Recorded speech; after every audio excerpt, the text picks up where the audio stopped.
குற்ற நிவாரண பலியாக அவர் தன்னை ஒப்பு கொடுத்ததினாலே, பாவத்தினாலே தன்னை விட்டு இழந்து போன அந்த சந்ததியை அவர் திரும்ப பெற்றுக் கொள்ளுகிறார். அல்லேலூயா, கர்த்தர் நல்லவர்.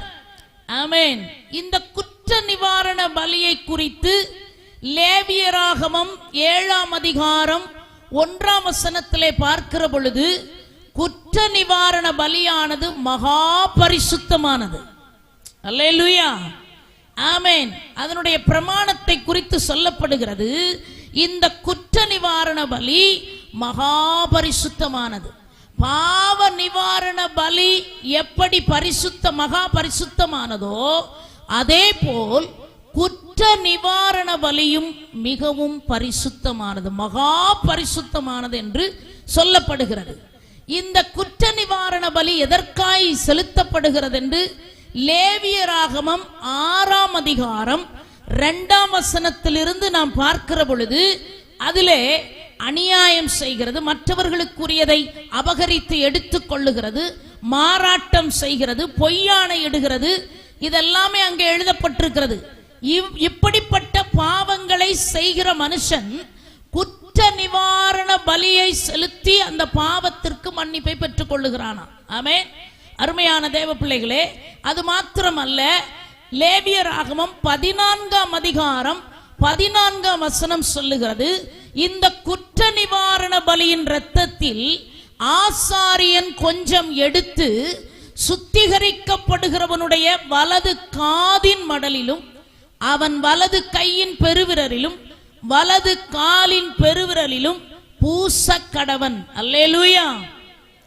நம்முடைய காதுகளினால கேட்கக்கூடிய வார்த்தைகள், கையினால செய்யக்கூடிய தேவனுக்கு பிரியமில்லாத காரியங்கள், கால்னால நாம நடந்தோடி சென்று பாவக்கிரியைகளை செய்ய ஓடுறோம் பாருங்க, இது எல்லாவற்றினின்றும் நம்மை பரிசுத்தமாக்கும்படி இயேசு கிறிஸ்துவின் இரத்தம் நம்மேல் தெளிக்கப்படுகிறது. கர்த்தர் நல்லவர். அல்லேலூயா.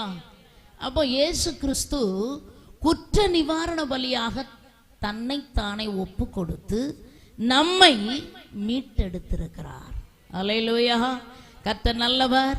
அதனாலதான் இயேசு சொல்றார், யோவான் 12ஆம் அதிகாரம் 32ஆம் வசனத்திலே, நான் பூமியிலிருந்து உயர்த்தப்பட்டிருக்கும் போது எல்லாரையும் என்னிடத்தில் இழுத்து கொள்ளுவேன் என்றார். அல்லேலூயா, கர்த்தர் நல்லவர். இயேசு கிறிஸ்து பூமியிலிருந்து உயர்த்தப்பட்டிருக்கும் போது என்று சொல்லுகிற பொழுது, தன்னுடைய சிலுவை மரணத்தை குறித்து அங்கே சீஷர்களுக்கு சொல்லுகிறார். ஆமென். நான் பூமியிலிருந்து உயர்த்தப்பட்டிருக்கும் போது எல்லாரையும் என்னிடத்தில் இழுத்து கொள்ளுவேன். இயேசு சிலுவையிலே தொங்கினதினால் நம்மை எல்லாம் தன்னிடமாய் அவர் இழுத்து கொண்டார். அல்லேலூயா, கர்த்தர் நல்லவர். ஆமென். இதற்காகத்தான் நம்முடைய ஆண்டவர் பிலிப்பியர் 2:8 சொல்லப்பட்டிருக்கிறது, அவர் மனுஷ ரூபமாய் காணப்பட்டு மரண பரியந்தம், அதாவது சிலுவையின் மரண பரியந்தமும் கீழ்ப்படிந்தவராகி தம்மை தாமே தாழ்த்தினார். நாமும் என்ன செய்யணும்னா, கீழ்ப்படிதலோடு தாழ்மையோடு அவரை பின்பற்றுகிறவர்களாய் மாற வேண்டும். கர்த்தர் நல்லவர். அல்லேலூயா, அல்லேலூயா. அருமையான தேவ பிள்ளைகளே, நமக்காக அவர் தண்டிக்கப்பட்டார், நாம் மன்னிக்கப்பட்டோம். அல்லேலூயா. நமக்காக அவர் பாடுபட்டார். ஆமென். நாம் எல்லாம் இன்னைக்கு சுதந்திரவாளியா இருக்கோம். கர்த்தர் நல்லவர்.